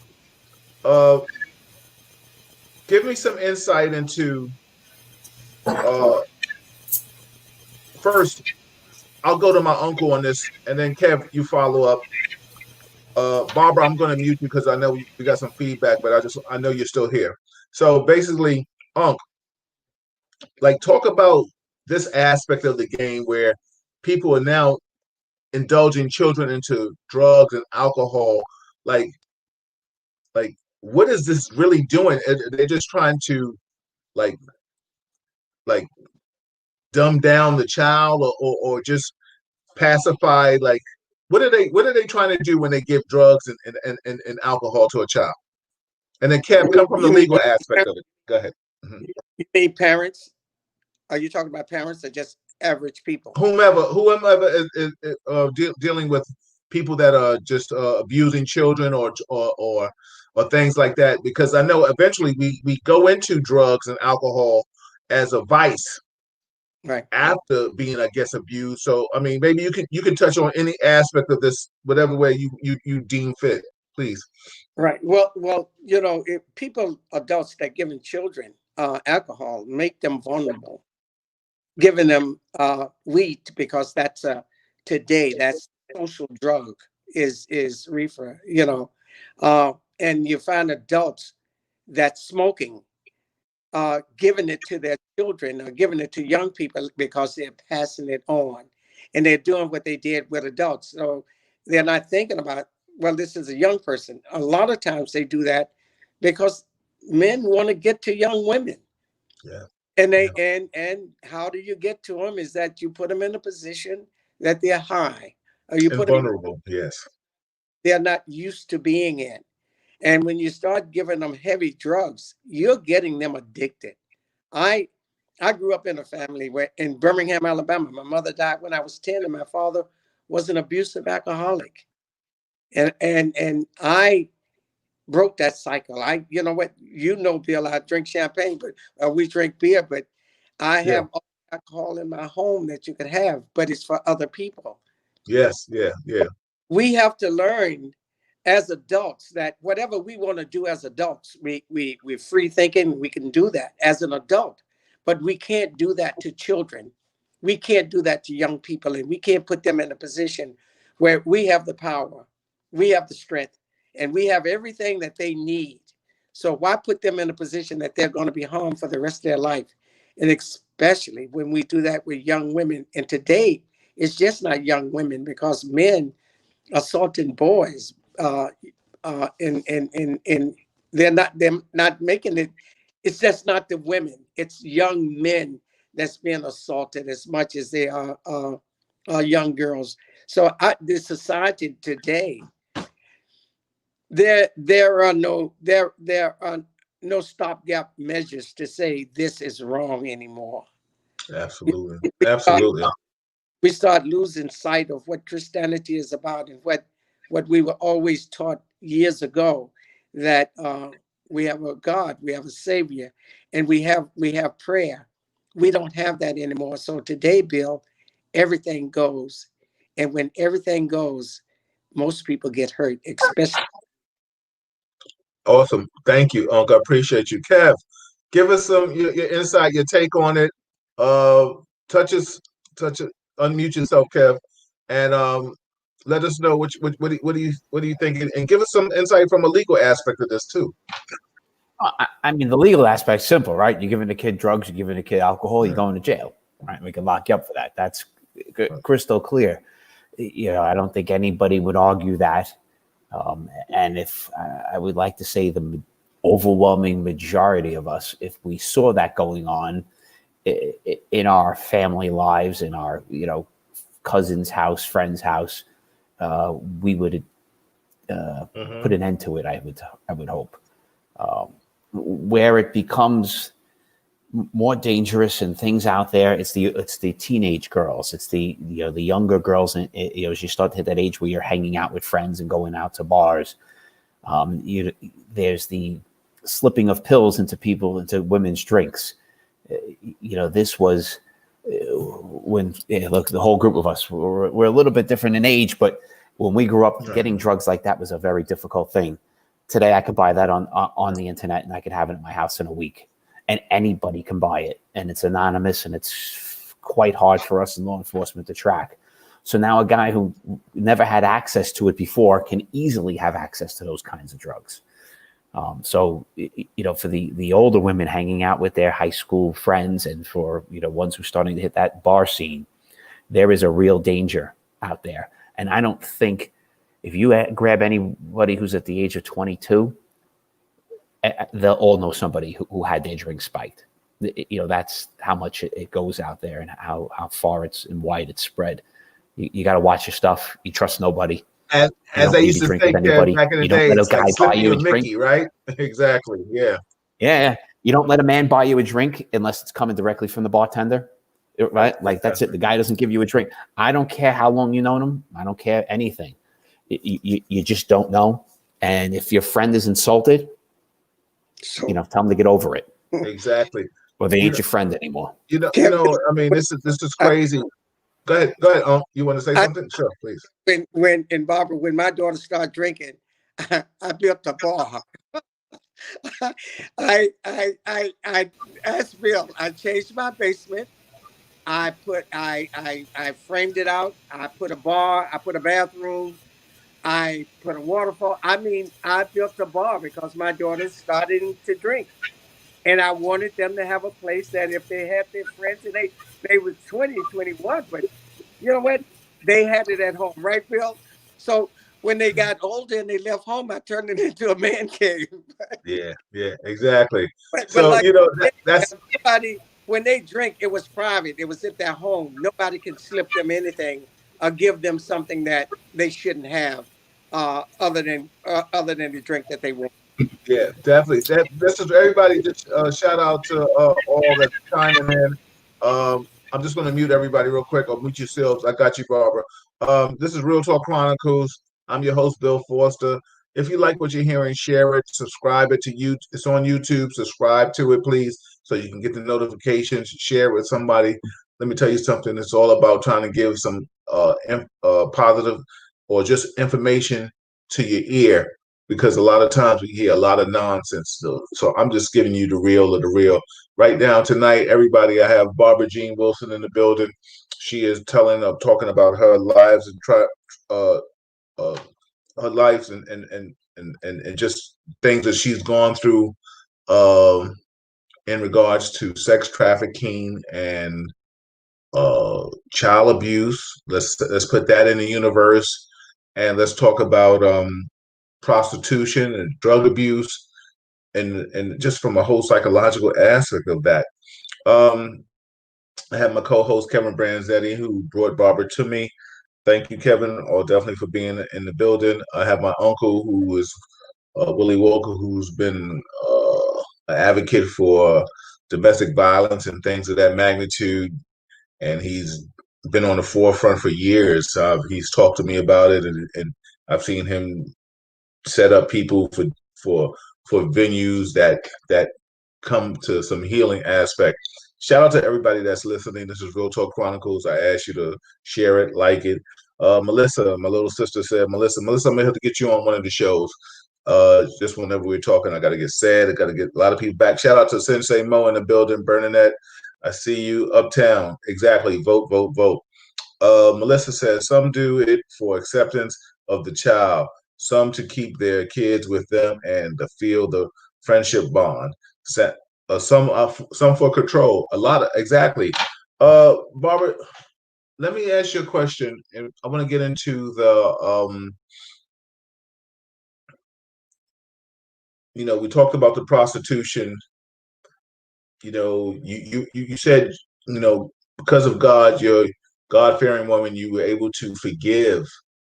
But talk to us about how did you eventually come to changing your life around, like you said about ODing. I think, if correct me if I'm wrong, like the overdosing. But how did you finally get up and when you said like yo, like this is not happening to me anymore. I'm removing myself from this. Like I'm getting help. Give us some insight on that, please. Well, once I made that promise to God, if He saved me, I would turn my life around. And if He, sent those who could help me, uh, it would. I needed someone to come into my life that I could trust. Because even going to the counselors, even seeing therapists, I went, but I still didn't trust them, because I had to get to know them. For me, sharing with them was opening up to them the questions that they were asking. Um, I felt they were being nosy, not being helpful. Of course, that's totally different now. but I was able to open up and just share what my life was like and what I was going through, and why did it have to happen, and the steps that I needed to take in order to heal. And you know God actually brought a dear friend of mine into my life, into my path, and he had told her that I was her assignment, that I needed someone that I could really, really trust, someone who was going to be there. She's going to say things to you. She's going to do things. You can't take it personal. She's hurting, and she just needs to lash out to someone who will understand what she's going through. And that's how, for me, I started building up the trust in letting someone in.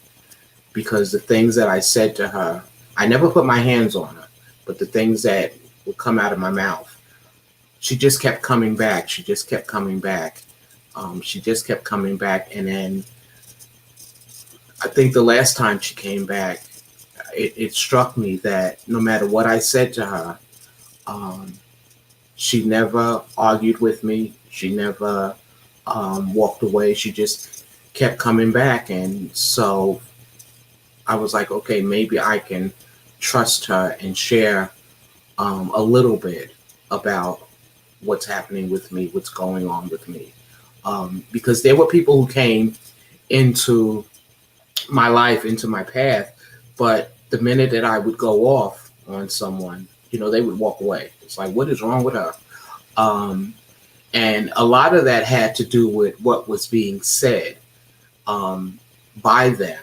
And the unfortunate part was they didn't know what I had been going through.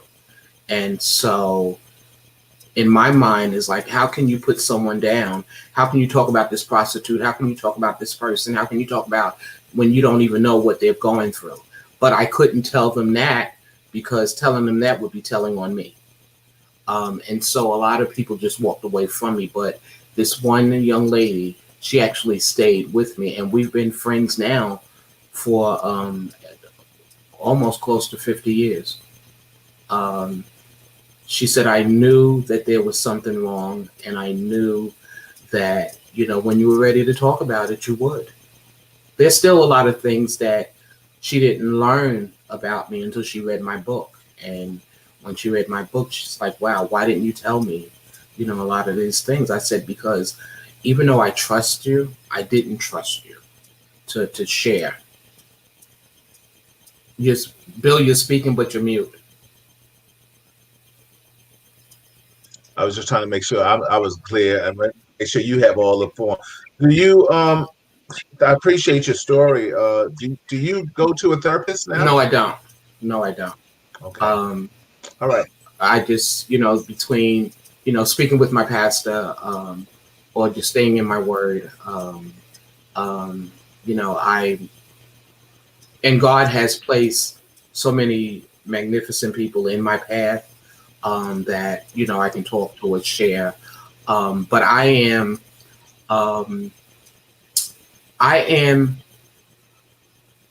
can say that I am completely healed, because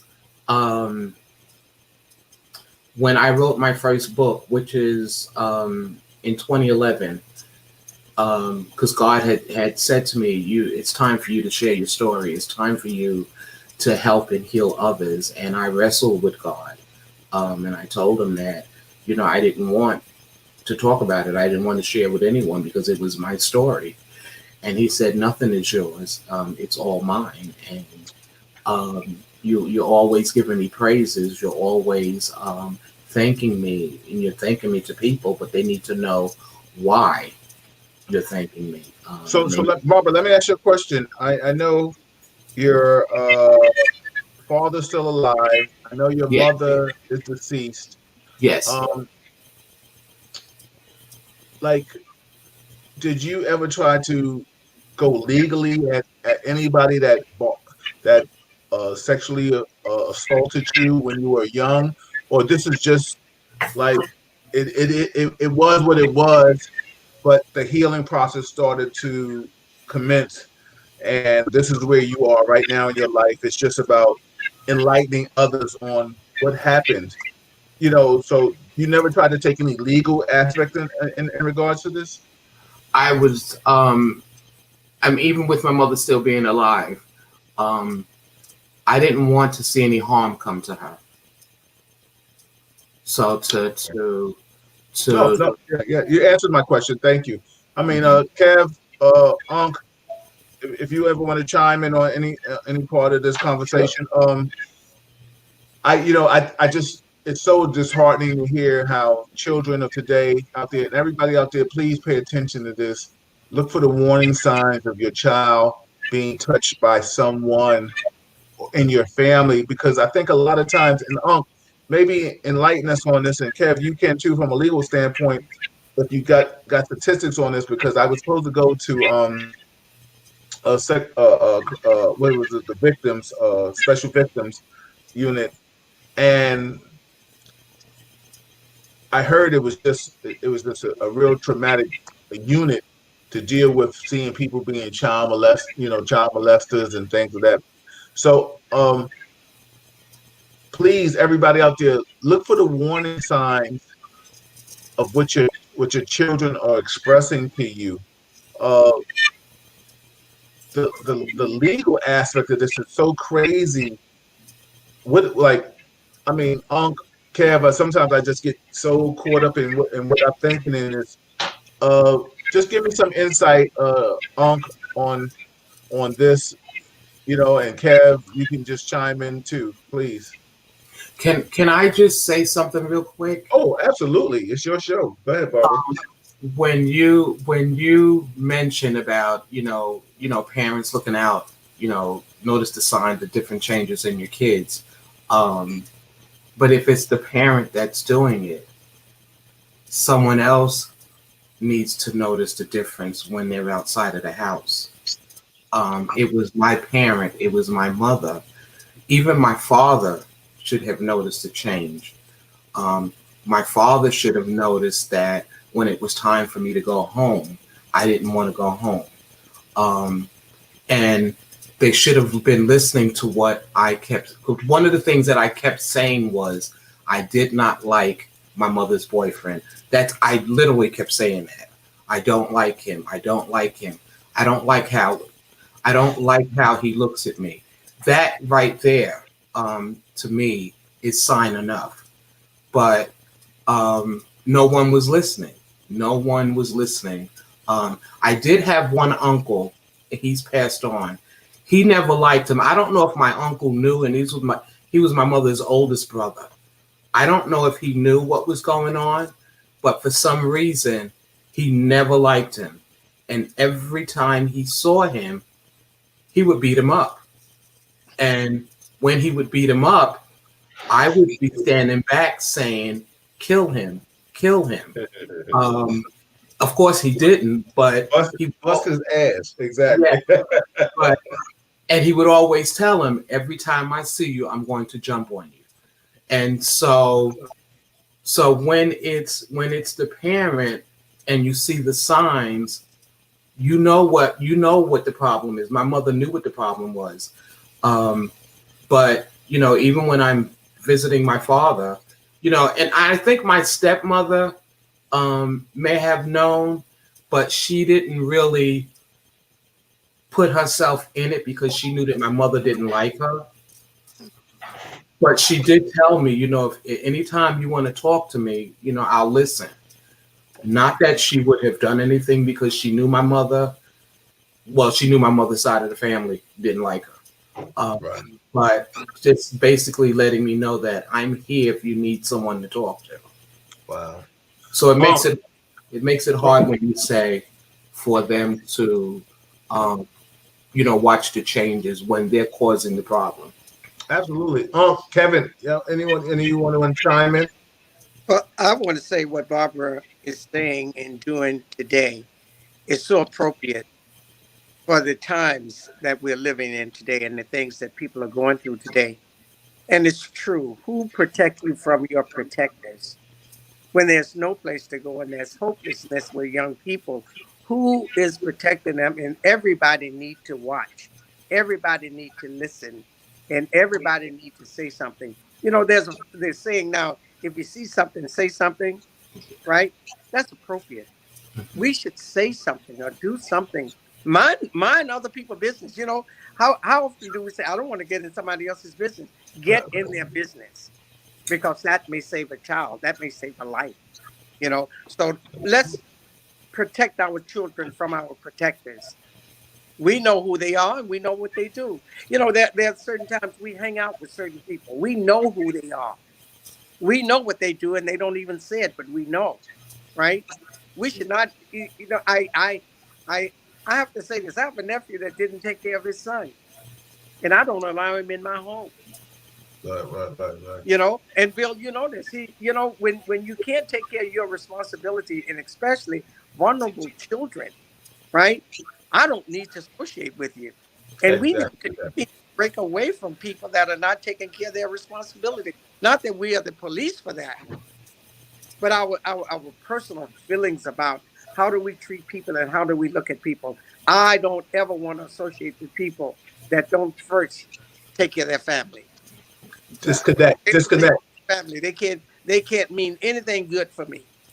Absolutely. Kev, what do you think, Kev? So a couple of quick things. One, you know, Barbara mentioned something, she glanced over it earlier about being afraid to be a foster kid. We need more good people being foster parents. You know, go out there, learn about it, take up that responsibility. You know, it's a spectacular civic duty in this world. We need more good people doing it. You know, that's an opportunity to help and save kids.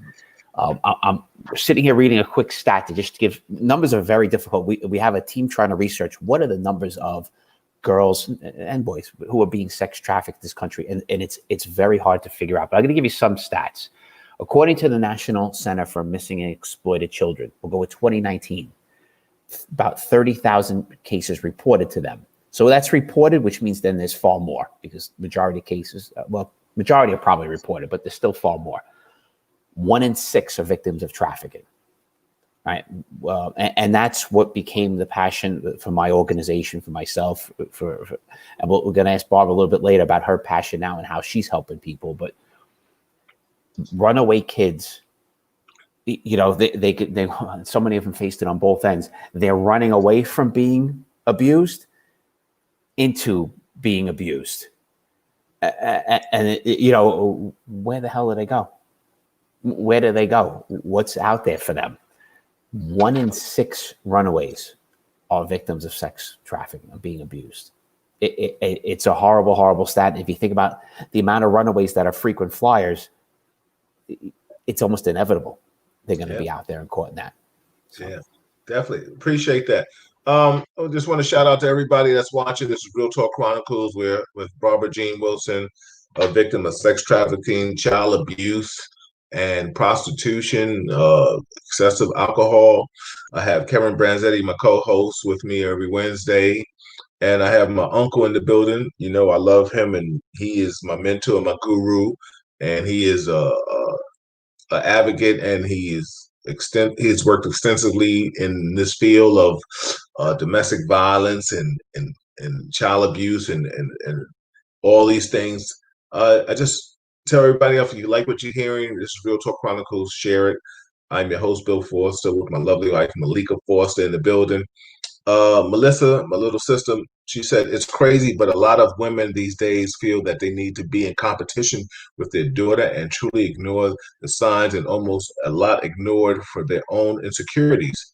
She says, as we also need to bring big mamas back, because these grandmas are not in tune. Absolutely. So Barbara, I want you, Kevin just made light of something he brought to attention. How are you helping people now? Like, where's the transformation? How did you turn the corner on what you're doing, what you've been through, and where you are right now? Just give us some insight, please. There were a lot of people that God brought into my life. When I left New York. He brought me down to Virginia. I live in Virginia Okay. now, and um, that's where I actually gained a lot of my freedom. And it was my mother who was the one who had told me, I destroyed your life. You need to get your life back and do, it's time for you to live. And go where you want, do whatever it is, but it's time for you to live.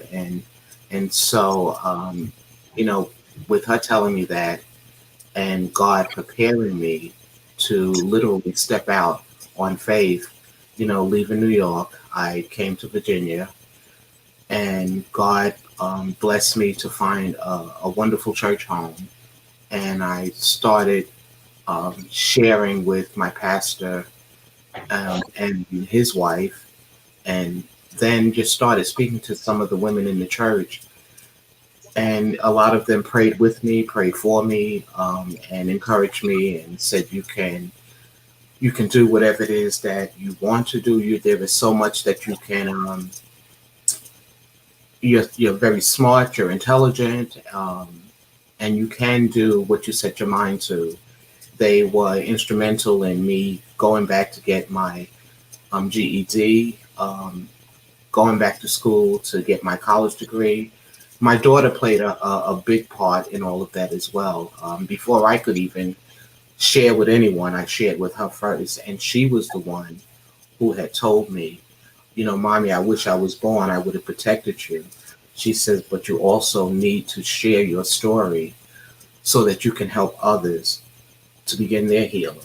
Barbara, let me ask you a question. I hear a lot of healing and a lot of redemption. I hear a lot uh, of faith involved.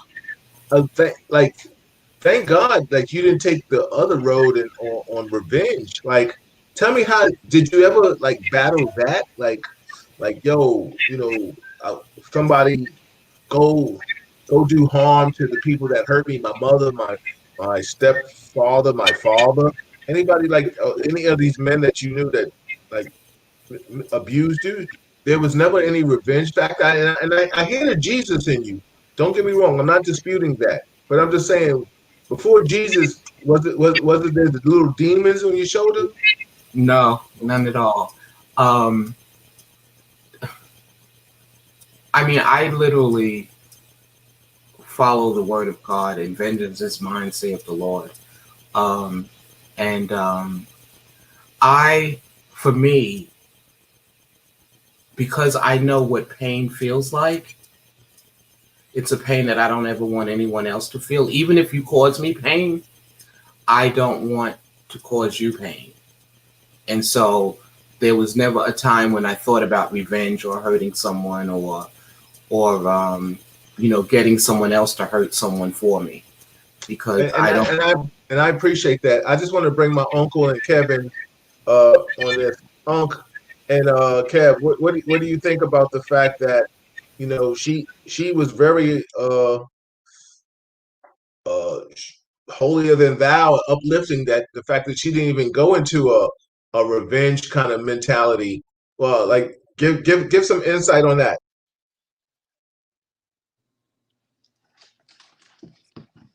Well, I think a lot of times, Bill, when we go through trauma and we go through problems, right? We don't want anybody else to experience the things that we had to go through to get to where.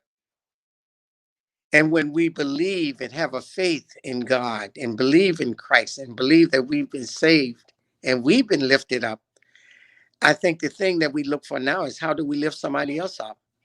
How do we make somebody else better that's hurting like I'm hurting, or hurting worse than I am? I don't want to see anybody else in that position. So when listening to Barbara, that's what I see in her. I'm not going to hurt anybody that because I was hurt myself. Lift people like I'm being lifted up. And that faith and trust in God is real. It's a real thing. Yeah, awesome. I think for Barbara, and you can always correct me if I'm wrong, you don't heal from hurting, you heal from helping. And that's the path Barbara chose. The hardest path, the most incredible path, and that's why you're my hero. Because just from Kevin always says that, because definitely from a week, and I'll use the word weak on this point, a standpoint. If you hurt mine,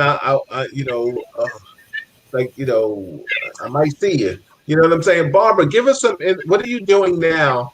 I'm going to give you some time before we close out. But what are you doing now for others? We know you've written 2 books to express yourself. Was that therapeutic, or was that just, I'm not trying to be disrespectful and say was it about a monetary gain, but was it therapeutic for you to write the book? And what are you doing now to help others that have experienced what you did? Melissa Crosby said, Barbara, you are an angel for that.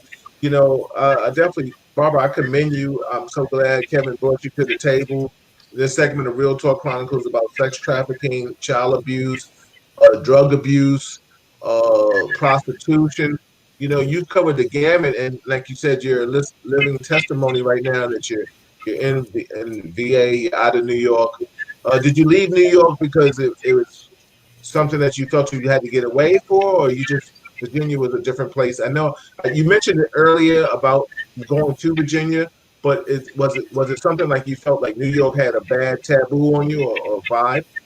No, New York will always be my home, and I still, before the pandemic, still went to visit because I still go visit my family. Um, um, they, some of them act different around me. They've also asked for forgiveness. I forgave them, um, but no, I was being led by God. I was being led by God, um, and to get me to this point, God had to separate me from everyone. Um, he had to let me know that I had nothing to be ashamed of, that none of it was my fault, and that I want to keep you, to your promise where you promised me that you would live for me, you would um, share about my goodness, my grace, and my mercy, and how I saved you. And that's how he says, and you're going to step out on faith, and I want to see how much you will trust me.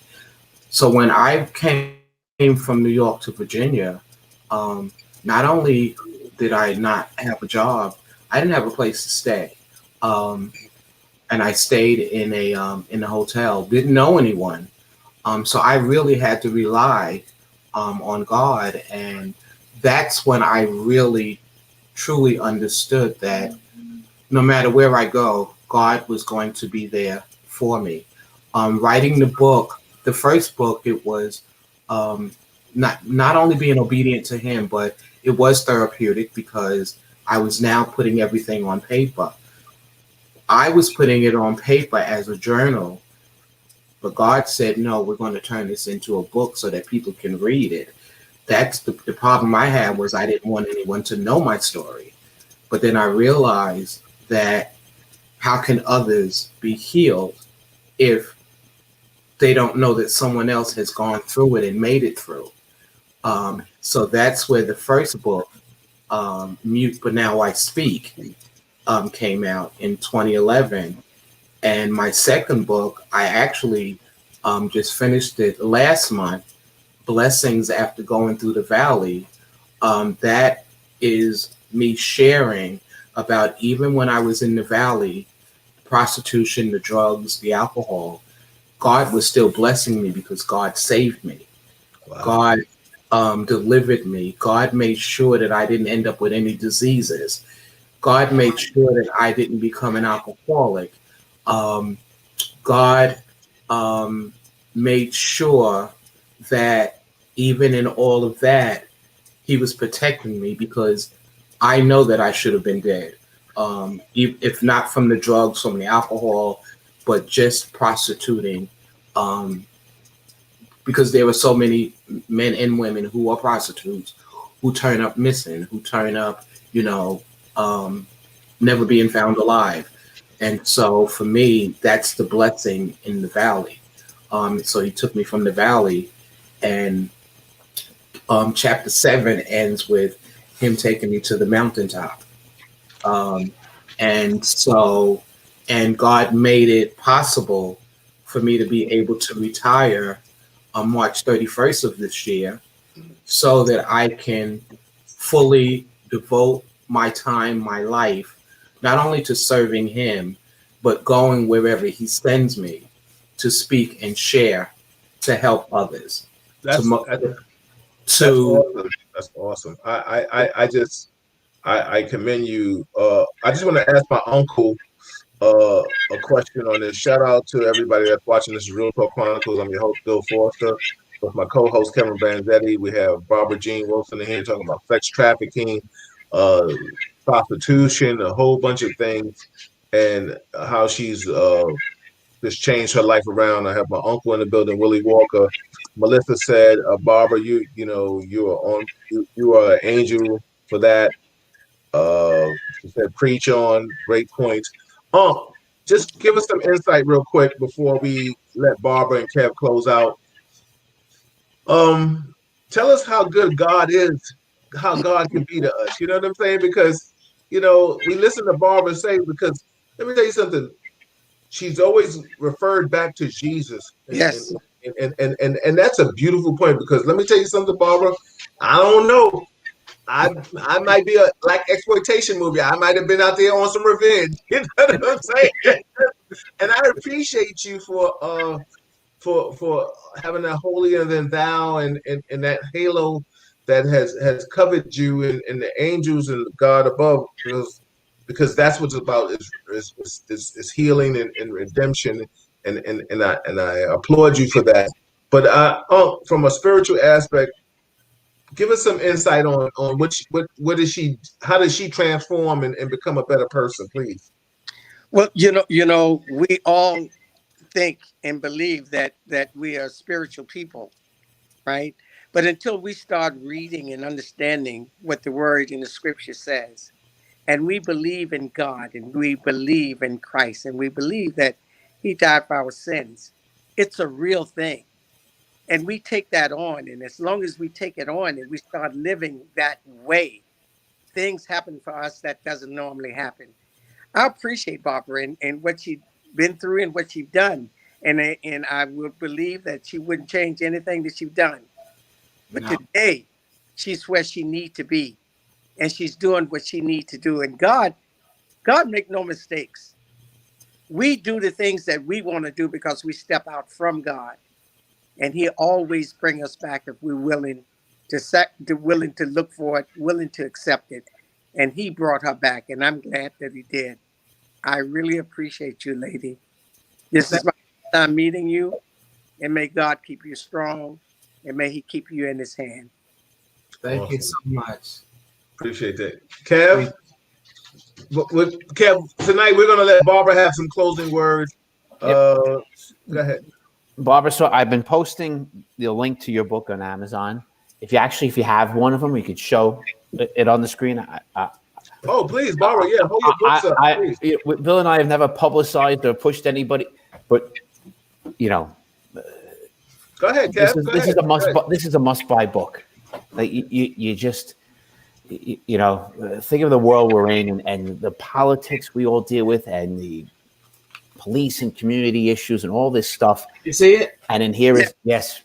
And then here is Barbara with the story beyond stories, the most heartfelt person, inspirational person I've ever met. Buy her book. You won't be able to put it down.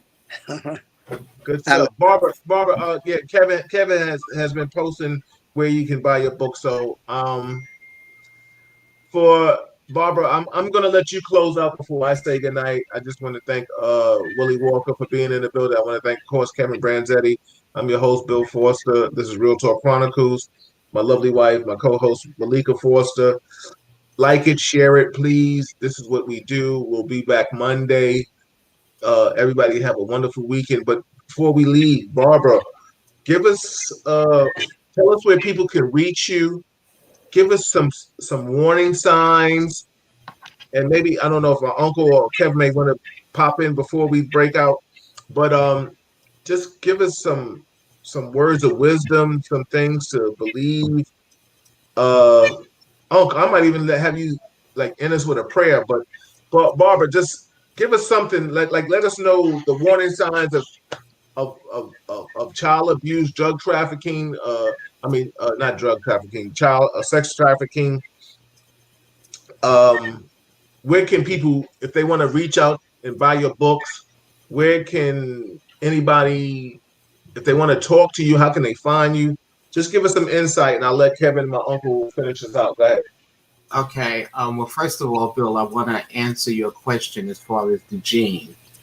When I was younger, um, and when my name was called, I always knew what it was being called because they wanted to do the things that they wanted to do to me. Wow. And when I got older, I just went by the name of Barbara Wilson. And it wasn't until when I wrote my first book, Mute But Now I Speak, God said you're going to use your whole name because that's who you are, Barbara Jane Wilson. So that's how the gene came back. The gene came back in 2011. And so now, going forth, I can be reached at the website, www.mutebutnowispeak.com. Have an email address, mutebutnowispeak@verizon.net. I'm on LinkedIn. I'm on Instagram. I'm on Twitter. I'm on Facebook. One of the things that I want to share with victims, if you reach out to me or reach out to anyone, at the station, I want to be able to help you to erase the victim from your name and become a survivor. You're no longer a victim. God did it for me, and he will surely do it for you. Also, if there's someone listening or watching who is an abuser, we're all created by God. God is no respecter of person. God forgave me for what I did to myself. God will also forgive you if you go to God in repentance with a repenting heart, because God doesn't like what you're doing, but as his child, he still loves you. And you can turn your life around and not cause harm to any other children. And for those teachers, police officers, family members, non-family members, neighbors, pay attention to the changes in an individual, what they say, how they respond when they're around a crowd. I didn't like being in the crowd. If they don't want to go over to a favorite aunt's house, a favorite cousin house, you used to love going over there. These are the things that you look out for. What happened that you don't want to go? Keep asking the question, but ask it in a loving way, not in an accusing way. Get them to be able to open up to you, to be able to trust them, to trust you. Tell them, whatever you tell me, it will be okay. Everything will be all right. You're not in trouble. That's how they will probably open up to you, but you have to keep at it. Teachers notice the change. Now we're with this pandemic, a lot of kids are being taught at home, and they're also being abused at home. But when they're back in the classroom, notice what's going on. If they're picking on another classmate, if they're doing things they're not doing their homework. These are so many different signs to look for, and just say, do you want to talk to me, or do you want to go to the guidance counselor? Maybe they'll feel safer going to the guidance counselor, but don't ever tell them I'm going to take you to the principal's office. And it goes back to what Uncle Willie says, because he's my uncle now. Yes, even speaking with the counselor, even with me being abused, the counselor eventually has to talk to the parent.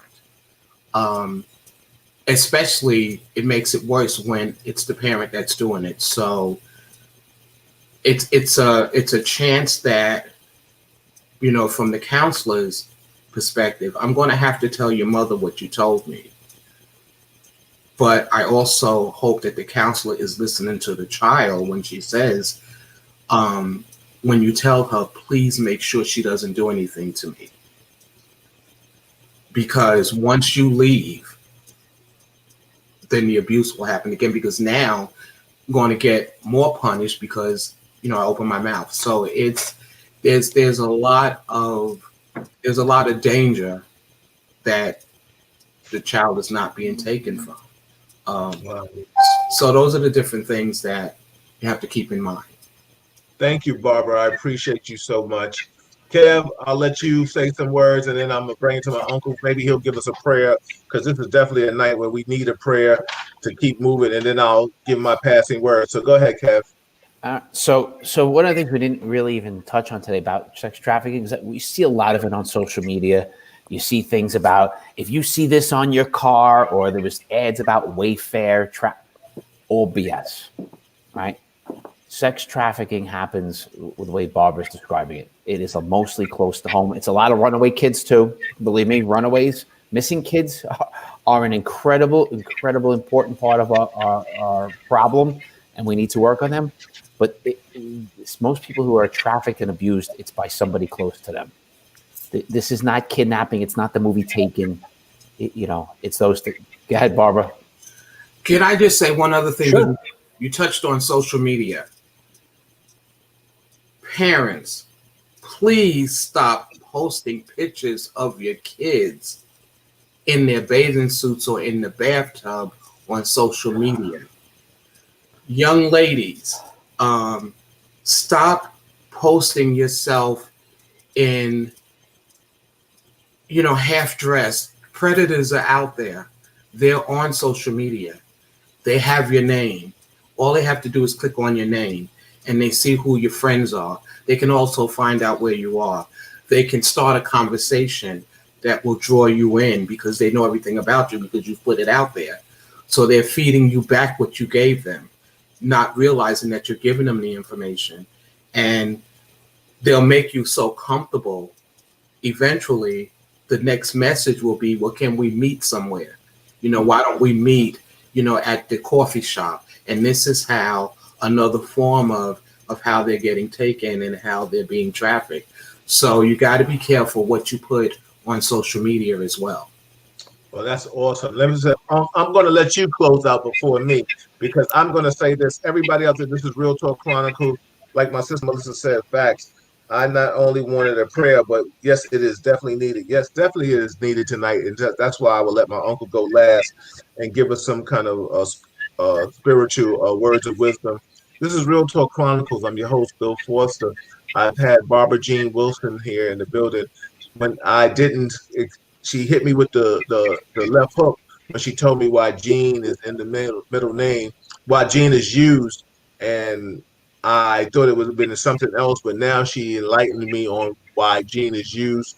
Barbara, it was a pleasure meeting you. It was a pleasure conversing with you. Thank you for your testimony tonight. It was more than needed for people out there that are going through things. I'm probably will do a show on domestic violence. Uncle, I'll have you come back on that. Barbara, I appreciate you. Before I say one more thing, Kev, thank you for bringing Barbara to the light. Appreciate you for always being with me on the Wednesdays. This is what we do. We talk about it. This is the night a little different than talking about the president and police brutality and things of that magnitude. We'll be back talking about that again next week, absolutely, and things of that magnitude. Kev, love you, bro. Barbara, tell people how they can reach you one more time, and then just close us out. Unless you can have some parting word, and then close us out with a prayer. I'll let you finish us out. This is Real Talk Chronicles. I am your host, Bill Forster. Barbara, let people know how they can find you again, please, one more time. You can find me on my website, www.mutebutnowispeak.com. My email, mutebutnowispeak@verizon.net. I'm on LinkedIn, Facebook, Twitter, Instagram. Thank you. Kev, you good? I'm good. Just let's mute Barbara before your uncle goes to prayer. All right. Everybody, I'm going to let my uncle take us out in a prayer. This is Real Talk Chronicles. We appreciate you. Thank you for seeing you. We'll see you next week. We'll see you Monday. give us some words of inspiration and some love, and let's get us out of here with some All right, positivity. Bill, this is really appropriate, and especially tonight. And meeting Kev and Barbara for the first time, you guys rock. Mhm. Listen, our Lord Jesus Christ has said, "No one can reach the Father but through Him."